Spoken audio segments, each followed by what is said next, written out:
దూత media power of news. నమస్కారం అండి. విజయసాయిరెడ్డి జగన్ టార్గెట్ చేస్తున్నారని అందరూ అనుకుంటున్నారండి. నిజానికి బాగా గమనించండి. ఆ? ఆయన జగన్ను పల్లెత్తు మాట అంటలేదు. ఆయన దేవుడు అని అంటున్నారు. ఆయన చుట్టూ ఉండే కొంతమంది నేతల్ని కోటరీ పేరుతో విమర్శిస్తున్నాడు. ఇది బాగా గమనించాలి. వారిని తప్పించాలని మాత్రమే అంటున్నాడు. ఈ పాయింట్లు బాగా వినండి. వారే తప్పులు చేస్తున్నారు అంటున్నాడు. జగన్కు తెలియకుండా వారంతా తప్పులు చేసి జగనన్ను ఇబ్బంది పెడుతున్నారని అంటున్నాడు. ఇక్కడే విజయసాయిరెడ్డి లోగుట్టు రాజకీయం ఏంటో అందరికీ అర్థమైపోతోంది. ఆ? మొత్తం మీద కోటరీదే తప్పును రుద్దుతున్నాడు విజయసాయిరెడ్డి. జగన్ రెడ్డి పరిస్థితి పూర్తిగా తేలిపోయింది. రాజకీయంగా చూస్తుంటే ఆయన భవిష్యత్తు కొంచెం గందరగోళంగా ఉంది. ఎందుకంటే ఆయన చేసిన తప్పులు అలాంటివి.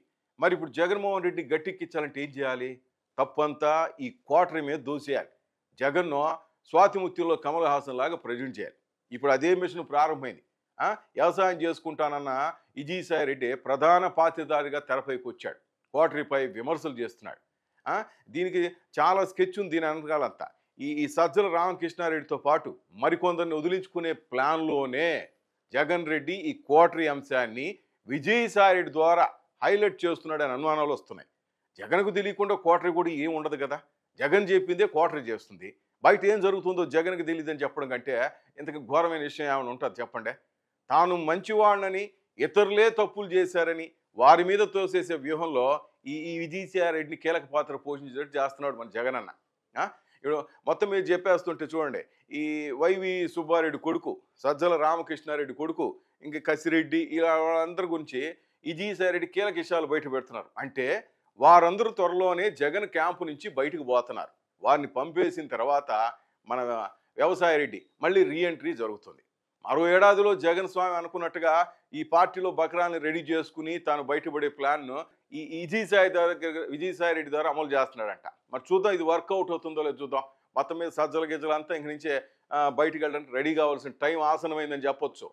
కానీ ఆత్మ గౌరవం, ఆత్మవిశ్వాసం రెండు ముఖ్యం.